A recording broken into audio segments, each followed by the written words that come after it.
नमस्कार दोस्तों, मेरा नाम है अक्षय सोलंकी और आपका स्वागत है सिक्रम इंस्टीट्यूट के यूट्यूब चैनल पर।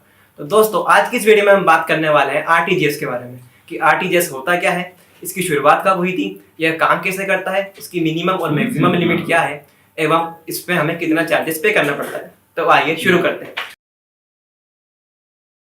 दोस्तों, जब भी आपने बैंक से मनी ट्रांसफर किया होगा तो आपने आरटीजीएस का नाम सुना ही होगा।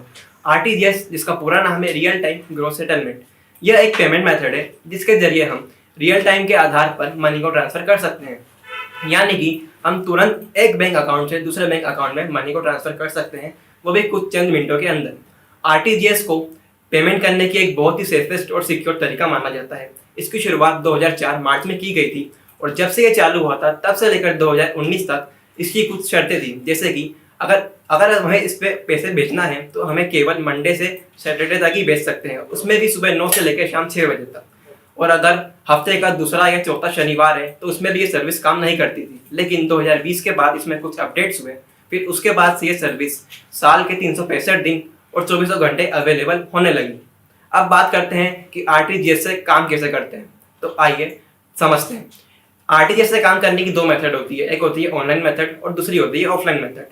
अगर आप ऑनलाइन मेथड से पैसा ट्रांसफर करना चाहते हैं तो इसके लिए सबसे पहले आपको जिस किसी को पैसा ट्रांसफर करना है उसे पेई के तौर पर अपने बैंक अकाउंट में ऐड करना होता है, जिसमें आपको उस पेई की कुछ बेसिक डिटेल्स देना होती है। जिसके बाद आपकी बैंक उस डिटेल्स को चेक करने के बाद उस पेई को बेनिफिशियरी कस्टमर के रूप में आपके अकाउंट में एक्टिवेट कर देती है। जिसके बाद आप उस पेई के ब्रांच का नाम, अकाउंट नंबर और आईएफएससी कोड की हेल्प से इजीली उसे फंड ट्रांसफर कर सकते हो। और अगर आपको ऑनलाइन पेमेंट करना नहीं आता है या नहीं करना चाहते हो तो आप इसे ऑफलाइन मोड पे भी कर सकते हो।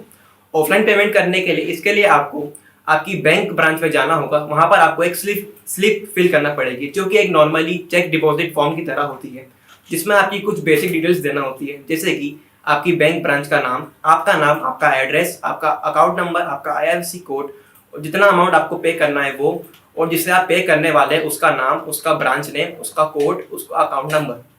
ये सारी डिटेल्स आपको स्लिप में फिल करना पड़ता है। देन उस स्लिप को आपको बैंक में डिपॉजिट करना पड़ता है। देन आपकी बैंक उस डेटा को चेक करती है, फिर उसे आरबीआई को ट्रांसफर करती है। देन आरबीआई उस डिटेल्स को दोबारा से रीचेक करती है। देन जितना अमाउंट आपको पे करना है उतना अमाउंट आपके अकाउंट से निकाल कर जिसे आपको पे करना है उसके अकाउंट में क्रेडिट कर देती है और ट्रांजेक्शन प्रोसेस पूरी तरीके से वहीं कंप्लीट हो जाती है। इस पूरी प्रोसेस में कम से कम 30 मिनट का समय लगता है। आप समझते हैं कि आरटीजीएस की मिनिमम और मैक्सिमम लिमिट क्या होती है। आरटीजीएस से मनी ट्रांसफर करने की कोई मैक्सिमम लिमिट नहीं है। आप आरटीजीएस से जितना चाहे उतना पैसा ट्रांसफर कर सकते हैं, लेकिन हाँ, इसकी मिनिमम लिमिट जरूर है।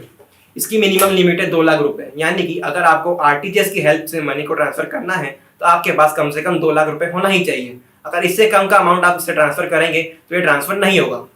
अब बात करते हैं कि आरटीजीएस से हमें कितना चार्जेस पे करना पड़ता है। अगर आपका अमाउंट 2 लाख से 5 लाख के बीच में है तो आपको केवल 25 रुपए पे करना है, और अगर आपका अमाउंट 5 लाख है या उससे अधिक है तो आपको केवल 50 रुपए ही पे करना है। इसके चार्जेस बहुत ही नॉमिनल है।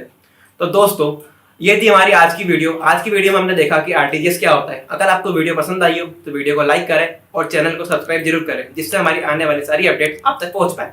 Thank you.